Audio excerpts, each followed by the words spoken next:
ఓం నమో నారాయణాయ. ఓం మంగళం కౌసలేంద్రాయ మహనీయ గుణాత్మనే చక్రవర్తి తనూజాయ సార్వభౌమాయ మంగళం. ఓం నమో వెంకటేశాయ నమః. ఓం గం గణపతయే నమః.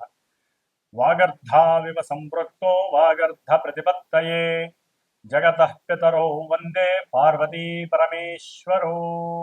ఓం నమ శివాయ. పరమేశ్వరాభ్యాం నమః. వీక్షించేటటువంటి నవగ్రహ భక్తులందరికీ కూడా మరి ఈ మాసం అనగా జూన్ మాసం 15వ తేదీ నుండి జూలై మాసం 16వ తేదీ వరకు కూడా సూర్యుడి యొక్క సంక్రమణం మిథున రాశిలోకి ప్రవేశం. అంటే సూర్యుడు ఇప్పటి వరకు కూడా ధనస్థానమైనటువంటి వృషభ రాశిలో ఉండి ఇప్పుడు ఈ జూన్ నెల 15వ తేదీ నుండి కూడా తన యొక్క మిత్రరాశి అయినటువంటి మిత్రుడు ఆల్రెడీ అక్కడ ఉన్నటువంటి మిథున రాశి వ్యాపార క్షేత్రము, మంచి కమ్యూనికేషన్ క్షేత్రము, అట్లాగే ట్రాన్స్పోర్ట్, ఇంపోర్ట్ అండ్ బిజినెస్కి సంబంధించినటువంటి క్షేత్రము. మరి ఈ క్షేత్రంలోకి రవి చాలా హుందాగా, హోదాగా, ఎంతో రాజకీయ లబ్ధితో ఎన్నో రాశుల వారికి ఎన్నో రకాలైనటువంటి మంచి అనుకూలమైనటువంటి పరిస్థితుల్ని కలుగజేసేటటువంటి ఈ యొక్క మిథున సంక్రమణం చాలా విశేషప్రదమైనటువంటిది. ఈ యొక్క మిథున రాశిలో రవి ఆరుద్ర నక్షత్రంలోకి వచ్చినప్పుడు, అంటే దాదాపుగా జూన్ ఎండింగ్ తర్వాత ఉరుములతో మెరుపులతో కూడినటువంటి ఎన్నో వర్షాలు చక్కగా మానవాళిని తరింపజేస్తూ ఉంటాయి. అంటే ఋతువు కొంచెం మారేటటువంటి పరిస్థితి ఏర్పడుతుంది.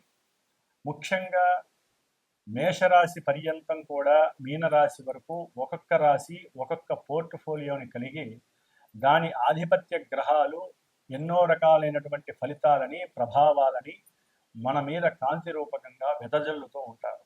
ఇవన్నీ కూడా మనము పూర్వజన్మల్లో చేసుకున్నటువంటి సుకృతాలను బట్టి, దుష్కృతాలను బట్టి ఈ జన్మలో మన జాతకానుసారము, జాతక చక్రంలో ఉన్నటువంటి గ్రహస్థితులు, అవి ఉన్నటువంటి నక్షత్రానుసారంగా ఇప్పుడు ప్రజెంట్ గోచారంలో మనకి జాతకరీత్యా ఉన్నటువంటి చంద్రుణ్ణి అనుసరించి వింశోత్తరి దశారీత్యా ఏ దశలు, అంతర్దశలు, విదశలు నడుస్తున్నాయి, ఆ యొక్క దశానాథులు మరి ఇప్పుడు ప్రజెంట్ లగ్నరీత్యా ఎక్కడున్నారు, అట్లాగే మన యొక్క గోచారంలో చంద్రుడు చాలా విశేషమైనటువంటి ప్రభావాన్ని మన మనసు మీద ప్రభావితం చూపిస్తూ ఉంటాడు.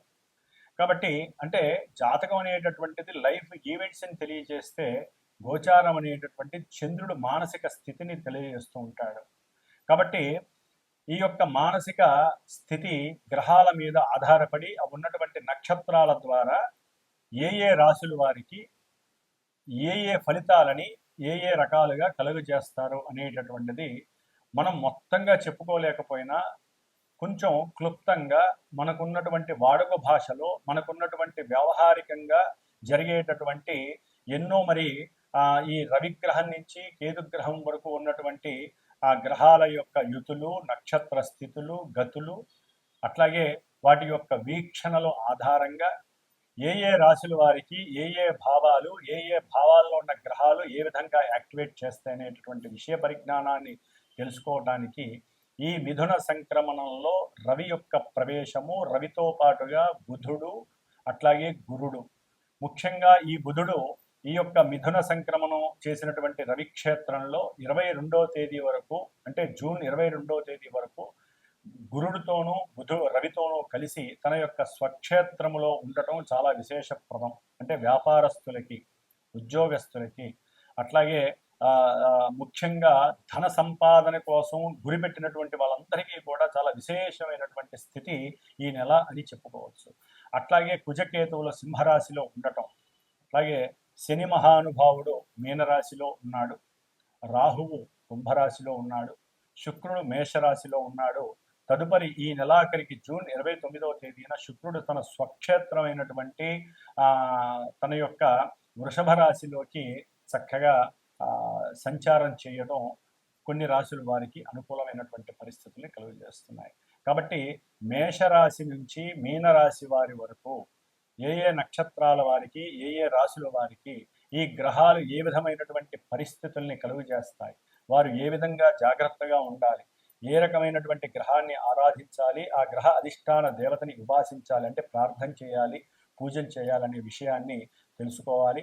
అట్లాగే ఈ యొక్క జ్యోతిష్యాన్ని నమ్మటం అనేటటువంటిది మాత్రమే మన సనాతన ధర్మంలో ముఖ్యమైనటువంటి విషయం. జ్యోతిష్యాన్ని నమ్మాలి, దాని తగ్గ పరిహారాలు చేసుకుంటూ ఈ రోజు ఏ విధంగా అయితే మన శరీర ధర్మానికి భుక్తి ఆహారం అనేటటువంటిది ఎంత ఉపయోగమో, ఆ భుక్తిని సూర్యుడి ద్వారా, మిగతా గ్రహాల ద్వారా మనం చక్కగా అనుభవిస్తూ ఉంటాం. కాబట్టి గ్రహస్థితిని నమ్ముకోవాలి, దానికి సంబంధించిన దైవాల్ని ప్రార్థన చేసుకోవాలి. బ్రాహ్మణుల ద్వారా, మంత్రోచ్చారణల ద్వారా, వారి యొక్క ఆశీర్వచన బలంతో మన యొక్క జీవితాలని చాలా ప్రశాంతంగా, నిండుగా, అన్ని రకాలైనటువంటి సౌఖ్యాలతో గడపడం అనేటటువంటిది భగవంతుడు మనకి ఈ జన్మలో ఇచ్చినటువంటి భగవద్ భాగ్యంగా మనం భావిస్తూ, మరి ద్వాదశ రాశుల వారికి ఈ యొక్క జూన్ 15వ తేదీ నుండి జూలై 16వ తేదీ వరకు ఏ విధమైనటువంటి ఫలితాలని మనకి కలుగజేస్తున్నారో చక్కగా తెలుసుకుందాం. ఓం గం గణపతయే నమో నమః. వృశ్చిక రాశి. వృశ్చిక రాశి వారికి మరియు వృశ్చిక రాశిలో ఉన్నటువంటి విశాఖ నక్షత్రం 4వ పాదం, అనురాధ నక్షత్రము, జ్యేష్ఠ నక్షత్రం, ఈ నక్షత్రాల వారికి కూడా ఈ సూర్య సంక్రమణం మిథున రాశిలో ప్రవేశించటం జూన్ 15వ తేదీ నుండి జూలై 16వ తేదీ వరకు కూడా ఈ నెల రోజులు గ్రహాల యొక్క స్థితిగతుల వలన కొన్ని అవరోధాలు, ప్రతికూలతలు, కొన్ని అనుకూలతలు కలిగేటటువంటి పరిస్థితులు కూడా వృశ్చిక రాశి వారికి ఉన్నాయి. ముఖ్యంగా అనుకూలత విషయంలో చూసినట్లయితే కనుక వృశ్చిక రాశి వారికి ముఖ్యంగా అష్టమ స్థానంలో ఉన్నటువంటి బుధుడు ఒక్కడు మాత్రమే అనుకూలమైనటువంటి పరిస్థితుల్ని కలుగజేస్తున్నాడు వృశ్చిక రాశి వారికి. కాబట్టి వీరికి ఉన్నటువంటి బుద్ధి మరియు తెలివితేటలు, వాక్చాతుర్యము, అనుకూలమైనటువంటి పరిస్థితుల్ని బాగా కష్టపడితే కానీ క్రియేట్ చేసుకోలేరు. ఎందుకంటే వృశ్చిక రాశి వారికి అష్టమంలో ఉన్నటువంటి రవి ఆరోగ్యాన్ని దెబ్బతీస్తాడు, శారీరకంగా నలత కలుగు చేస్తాడు, జీర్ణాశయ బాధలు, ఆకస్మికంగా కొన్ని ఆపరేషన్స్ అయ్యే పరిస్థితులు కూడా కలుగు చేసే అవకాశం ఉంటుంది.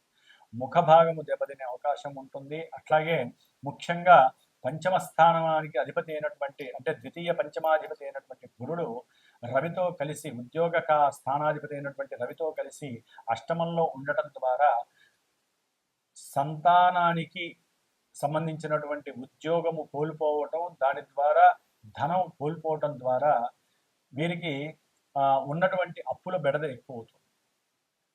బంధుమిత్రాదులు అవహేళన చేస్తారు, అవమానిస్తారు, అనుమానిస్తారు. ఇట్లా చివరికి తండ్రి యొక్క సహాయ ప్రోత్సాహము కూడా వీరికి లభించదు. తండ్రి యొక్క ఆరోగ్యము కూడా వీరికి ప్రతిబంధకంగా మారుతుంది. చేసే ఉద్యోగంలో నాగాలు ఎక్కువ పెట్టడం, అంటే సెలవులు ఎక్కువ పెట్టడం ద్వారా, అంటే తండ్రి యొక్క శారీరక పోషణార్థమై సెలవులు పెట్టడం, అటు ఇటు తిరగడం ద్వారా ధన నష్టము జరుగుతుంది. సంతానపరంగా క్లేశము ఎదురవుతుంది. సంతానపరమైనటువంటి ధన నష్టము కలుగుతుంది.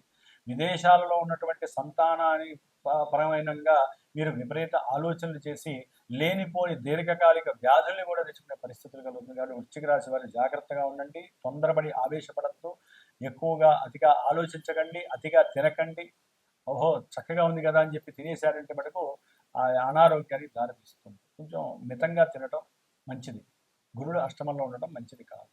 అట్లాగే బుధుడు ఈ నెల 23వ తేదీన భాగ్యస్థానంలోకి రావడం ద్వారా పిత్రార్జితమైనటువంటి ఏదైనా స్థలాలు, భూములు, గృహము ఉంటే మీకు సౌఖ్యాన్ని కలుగజేస్తాయి. బుధుడు కాస్త అనుకూలమని చెప్పుకోవాలి.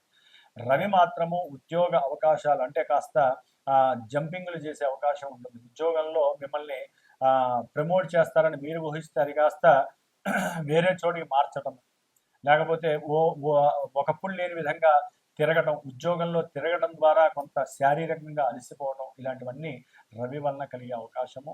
కాబట్టి ముఖ్యంగా దశమంలో ఉన్నటువంటి కుజకేతువులు కూడా మిమ్మల్ని వృత్తిరీత్యా ఉద్యోగరీత్యా ఇబ్బందులు పెట్టడానికి తిష్ట వేసుకొని కూర్చున్నారనే చెప్పుకోవాలి. కాబట్టి ఉద్యోగ అవకాశాలలో కొంత ఎదురు దెబ్బలు కలగడానికి అవకాశం ఉంటుంది. ఒకవేళ ఉద్యోగం ఉన్నప్పటికీ కూడా అంతర్గతంగా ఆ ఉద్యోగంలో మీకు శత్రువులు ఎక్కువైపోయి గవర్నమెంట్ రిజెక్షన్స్ కూడా జరిగే అవకాశం ఉంటుంది. ఆరోగ్యం దెబ్బతినే అవకాశం ఉంటుంది. తస్మాత్ జాగ్రత్తగా ఉండాల్సినటువంటి పరిస్థితి. అట్లాగే కుజుని యొక్క దృష్టి శని మీద పడడం ద్వారా ప్రేమికులు ఎవరైతే ఉన్నారో వారు కొంచెం ఆలోచించి మాట్లాడుకోండి, ఆలోచించి నిర్ణయాలు తీసుకోండి. కుటుంబంతో మాట్లాడేటప్పుడు 1-10 సార్లు ఆలోచించండి. ఇది సరైనటువంటి సమయము కాదు అని గ్రహించండి. మీరు అనుకుంటారు కానీ అవి నెరవేరవు. లేనిపోని సమస్య కుటుంబంలో లేకపోతే తెలిసిన బంధుమిత్రాదులు ఇంత దాన్ని అంత చేస్తారు, అవసరమైనటువంటి హేళన చేస్తారు. మీ యొక్క మానసిక స్థితిని కృంగదీసే అవకాశాలు ఎక్కువగా ఉంటాయి. మీకున్నటువంటి తెలివితేటలు కూడా మరుగున పడే అవకాశాలు ఉంటాయి. ఒక్కోసారి తెలియకుండా వ్యాపారంలో మీకున్న పరాలోచనల వలన సరైనటువంటి ఆలోచనలు సరైన సమయానికి ప్రణాళికారూపకంగా దాచలేకపోవడం ద్వారా, అంటే చూపించలేకపోవడం ద్వారా వ్యాపారంలో ఉన్నటువంటి ధన నష్టాలు కలగడానికి అవకాశం ఉంటుంది. కాబట్టి చతుర్థంలో రాహు ఉండటం ద్వారా వృశ్చిక రాశి వారికి, విద్యార్థులకి కొంత చదువు పరంగా కొంత విఘ్నాలు కలుగుతాయి. తల్లి యొక్క ఆరోగ్యరీత్యా కూడా కొంత విఘ్నాలు మీ యొక్క చదువులో ప్రతిబంధకాలను కలుగు చేస్తాయి. చదువుకోవాలి అనుకున్నటువంటి ఇష్టమైనటువంటి చదువు కూడా మీరు పొందలేనటువంటి పరిస్థితులు కలుగు చేస్తాయి. చేసేటటువంటి ప్రయాణాల్లో విఘ్నాలు, ఆటంకాలు, ప్రతిబంధకాలు కలుగుతాయి. కాబట్టి రాహు యొక్క దోష పరిహారార్థమై దుర్గాదేవిని, అట్లాగే పంచమంలో ఉన్నటువంటి శని దోష పరిహారార్థమై సాధ్యమైనంత వరకు హనుమంతుడి వారి ఏదో ఒక నామస్మరణ చేయండి. అట్లాగే అష్టమంలో ఉన్నటువంటి రవికి సూర్య నమస్కారాలు చేయించండి. ఆరోగ్యం బాగాలేనటువంటి వారు తప్పకుండా సూర్య నమస్కారాలు బ్రాహ్మణుల చేత చేయించి చక్కగా వారికి ఆ తీర్థాన్ని ప్రసాదించండి. లేదా ఆదిత్య హృదయం డైలీ వినండి. సూర్యుడు ఎదుర్కొండా నిల్చొని ఆరోగ్యం కావాలని కోరుకోండి. అట్లాగే అష్టమంలో ఉన్నటువంటి గురుడు దత్తాత్రేయుడి యొక్క క్షేత్రానికి వెళ్ళండి, లేదా దత్తాత్రేయుడిని లోపల తలుచుకోండి. దిగంబర దిగంబర శ్రీపాద వల్లభ దిగంబర అని మనసు బాగాలేనప్పుడు తలుచుకోండి. కుటుంబంలో పరిస్థితులు అస్తవ్యస్తంగా ఉన్నప్పుడు ఈ స్వామివారిని తలుచుకోండి. మీకు జ్ఞాన భిక్షని పెడతారు ఆయన దత్తాత్రేయుల వారు. కాబట్టి ఉద్యోగంలో ఏదైనా ఇబ్బందులు కలుగుతున్నప్పుడు తెలివిగా స్ఫురణ శక్తితో యూజ్ చేసుకోండి. తండ్రి యొక్క సహాయ సహకారాలు కోరండి. వారి యొక్క సహాయ సహకారాలు మీకు నచ్చకపోయినా వారితో అనుకూలంగా ఉండండి. పాద నమస్కారం చేసుకోండి. తల్లికి నమస్కారం చేసుకోవడం ద్వారా కూడా మీకు కొన్ని అనుకూలమైనటువంటి పరిస్థితులు చక్కగా మీకు కలుగుతాయని చెప్పి చెప్పవచ్చు. ఓం శ్రీమాత్రే నమో నమః.